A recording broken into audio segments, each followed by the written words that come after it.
Grayson Grundhoefer joins us now. And of course, this segment also brought to you by Richard Carr Motors, as all Baylor athletic segments are on 365 Sports. Grayson, fresh off of Big 12 Media Days, first off, overall thoughts on everything you saw and heard, and anything interesting that you took away that maybe didn't get as much publicity? I thought in general it just was a really cool and well-done event. And I don't know that people have talked about that quite enough, but there was definitely a different energy. I felt like going there this year. This is, I think, my 5th year in a row going to Big 12 Media Days. And so, I don't know, there was a different energy. It felt like the graphic, the logo, just a lot of different things felt different. I know, you go to the tables and you get ready to watch the press conferences, and they were giving out notebooks that had the Big 12 logo on it, pens that had the Big 12 logo on it. It just felt really, really cool. And also, it's really nice to see the new teams and their media members who were there. They showed up, they showed out. And I felt like, adding them to the fold was really great too, because, you could just feel their excitement. And I feel like that was one of the coolest things, is you don't really get to see that very often, where new teams come in. You see new media people, you kind of get to know kind of what they're about and what their priorities are and how much they love their program and how much they love covering their program. So I felt like all of that was great. And then also the other part of it was just how many people mentioned Brett Yormark in their press conferences, how many of the coaches mentioned just how great he is and how, lucky the conference is to have Brett Yormark as the commissioner. I felt like they were, giving glowing praise to the Big 12 commissioner. So, Grayson, there's, examples of all over of people promoting their teams and feeling like, their preseason voting slot may not be correct. Like Brent Venables was talking about how many close games they lost last year. Neil Brown was talking about how disrespectful it was to have them dead last in the preseason poll. You had, UCF talking about how they feel that they'll be able to come in and, make some noise early on. But just compared to your initial impressions of how the league would kind of fall, did seeing or hearing or talking to anybody maybe change the, where you would maybe place some of these teams or any of these teams? Right. I mean, the one that stands out is West Virginia, because, Neil Brown clearly took it very personal that they were picked last in the conference. He said he got the call about it and he was on vacation, and it essentially ended his vacation. He had a locker room talk with all of his players, and they had a very good conversation. He said it was a colorful conversation. So I can imagine what that probably sounded like. And, to be honest, I think I picked them 10th or 11th. So, I didn't put them at the very bottom. And I do feel like that was a little disrespectful to a West Virginia team that did finish 5-7 last year and won 2 of their last 3 over the 2 Oklahoma schools. But other than that, the one team that I felt like kind of came in with a quiet confidence a little bit. And, I'm not really going to get into like Kansas State, who didn't really talk about it very much, so they don't really count in this. They seem very confident as well. But the team that I think is kind of being overlooked a little bit, and they were picked 5th in the Big 12 poll, was actually the national runner-up from a year ago, and that's TCU. I felt like Sonny Dykes and company really came out with a swagger and a confidence that really, really stood out to me. Yeah, Grayson, you mentioned TCU. They were in the national championship game and lost. One of the things I feel that people are overlooking about, and maybe they have, because UCF is the school that people think will do the best, but I just think long-term, one of the best coaches in the conference just by his success is Gus Malzahn. This is a dude who was in the national championship game and is only out at Auburn more or less because Auburn's kind of crazy and didn't weather the storm with him. This is a guy with some skins on the wall that's coming to the league and now can recruit in one of the best places to recruit. Yeah, I would agree completely with that. And I think UCF is probably the school that I feel the most confident about having a good season this first year in the conference. And so, yeah, I think that's a credit to Gus Malzahn. I think it's a credit to having John Rice Plumlee back. I think in general, it's just a credit to kind of what they've built. Now, if we're going to talk about the future, yeah, I think they're in a great position to recruit. extremely well. They're very unique in that regard since they're in Florida. They're not really competing with many other Big 12 schools for prospects. And so, yeah, I think they're set up really well, and Gus Malzahn's a part of that for sure. All right, Baylor-wise, what stood out to you? Dave Aranda and company were there on day number one. You know, he talked a lot about the self-inflicted mistakes that, you know, he made, not attacking the transfer portal after the Big 12 title like they should have, for example. Players all seemed very confident in the fact that they're going in the right direction once again. But did any particular player or quote stand out to you when it came to the Bears? You know, as far as the players go, I felt like they were just exceptionally aligned in everything they were saying, especially the returning players who just felt like last year they didn't really take advantage of the opportunity they had in front of them. And I think you look at, you know, TJ Franklin talking about letting guys get by with things and allowing them to, you know, kind of do whatever you wanted and not really having the leadership ability to say something. And I think TJ really reflected on that.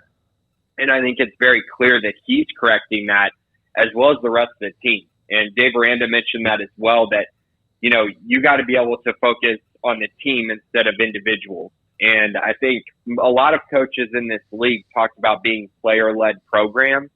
And Dave Aranda didn't mention that specifically, but I do think that's something that he really needs this team to focus on. Because I think, you know, he's got to have a pulse of the team and the individuals and, you know, just building the team in general. But the players at some point have to hold each other accountable. And I think that's the biggest thing that I saw from Baylor. They were very open and honest about that and how they need to improve in that area. So I think that was the biggest thing. Now, you know, Baylor in general, I felt like there was confidence there from the entire team as well. They seem, again, it's one of those things, I think they feel like they missed out on an opportunity. And so I think they're going to try to take advantage of that this year. And Dave Aranda's learned a lot from it. The players have as well. And so, yeah, you know, I came away from it very impressed with what I heard.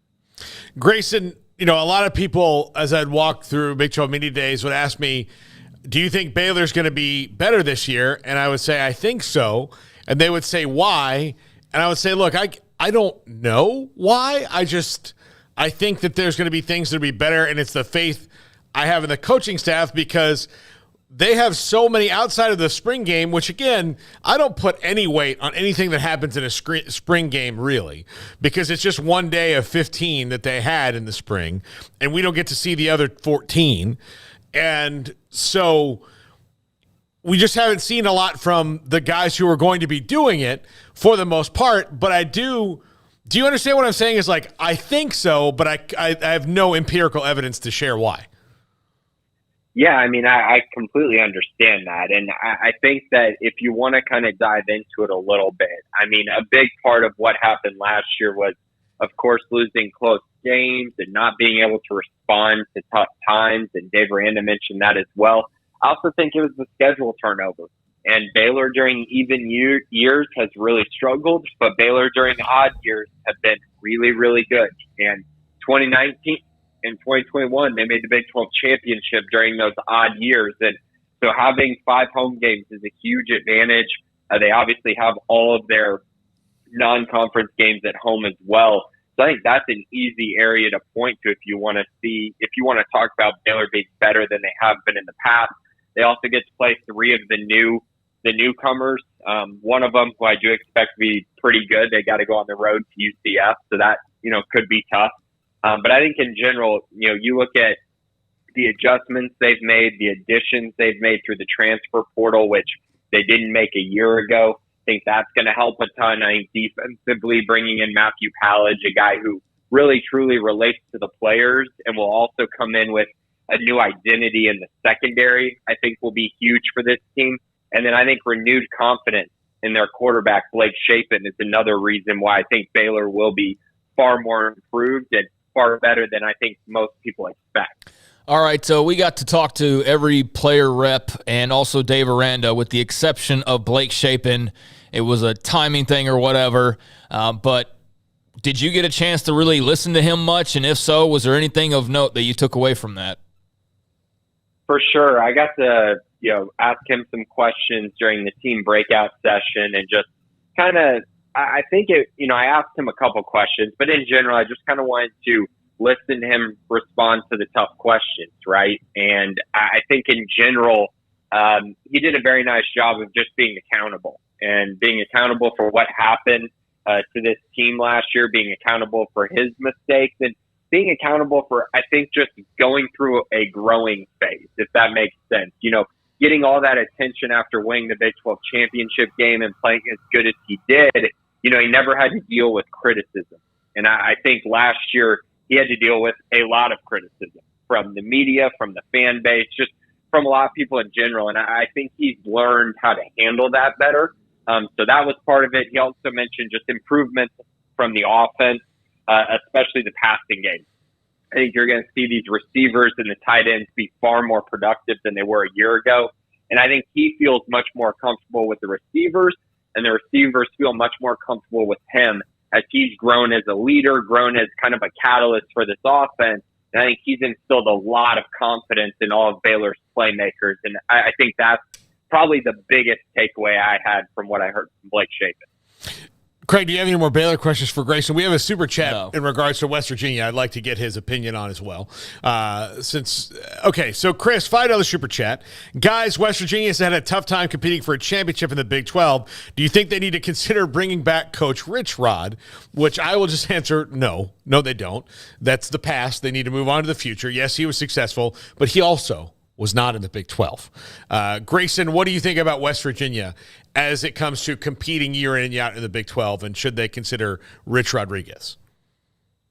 I don't think they should consider Rich Rodriguez. Now, I think that if they don't make a bowl this year, they're probably going to have to consider a new coach, which is really troubling because I really like Neil Brown. I really liked the hire initially when they made it, but it's felt like, first of all, he hasn't been able to find a quarterback who's been extremely good. It's just been a lot of average. And I think for that reason, it's really set them back. And then, I was looking through it because I was writing a little piece on West Virginia for the website. And honestly, guys, if you took away like 2 plays from the beginning of last year against Pitt and Kansas, that team probably starts 4-0. And their season might have looked completely different. It's a game of inches, and that's what happened to them a year ago.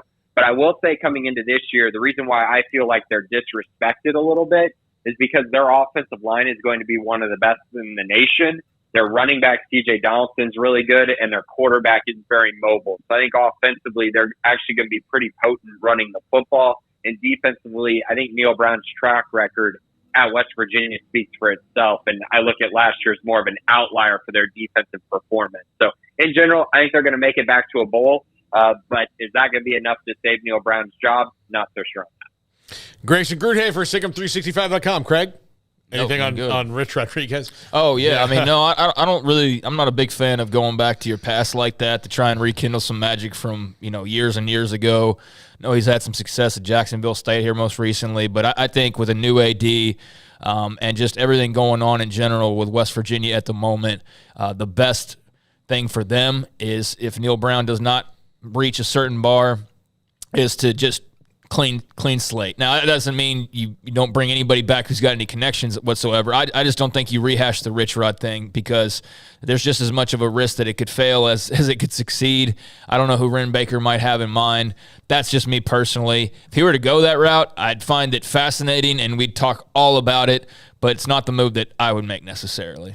Yeah, absolutely. Great. And I also think that Neil Brown's got to do a hell of a lot more than just make a bowl game, in my opinion. I think he's got to, win and win impressively to the point, not 10 wins necessarily, but he's got to win and be impressive enough that, bringing him back, there's actually momentum to do so. And it's not just, he made a bowl game. Wow. I think it's got to be a bit more. Yeah, I think they're going to have momentum ending the season. Yeah, I think that's what it's going to have to feel like, that they've got forward momentum ending the season where it would be foolish to get in the way of that. Mm-hmm. As opposed to, he found a way to 6 games, but it wasn't in a row. It wasn't like there was a winning streak. It just they won here, they won there, they won here, they won there.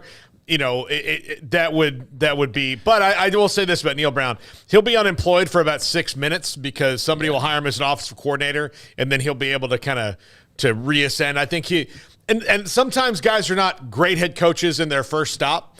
They learn it wasn't a fit. They couldn't get it right in that one spot because for whatever reason it didn't line up.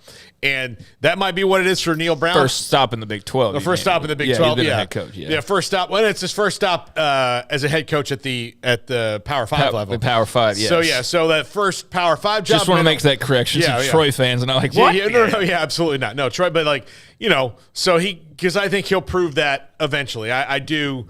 He's a really good football mind, and we'll just see what you learn. He's also a really young guy. I don't think some people think about that, but I mean, he's 30 years younger or so than Nick Saban, so he's got some time. No, I like him. I think most people do. I don't think that's the issue in any way, shape, or form. It's just the results, and West Virginia knows they're seeing not only the team that they came alongside with in TCU making a national title game, that they're seeing these new schools come in with all this momentum, and they're just kind of sitting there floundering, and they need something to bite their teeth and sink their teeth into. The fan base is there, the support is there, all the stuff is there. They just need the right guy, and Neil Brown will have his big chance this year to prove whether or not that's going to be him. But it's going to be an uphill climb because, just simply winning 6 games isn't necessarily a job saver. Yep. Grayson, thanks a lot. Have a great weekend. We'll talk to you next week.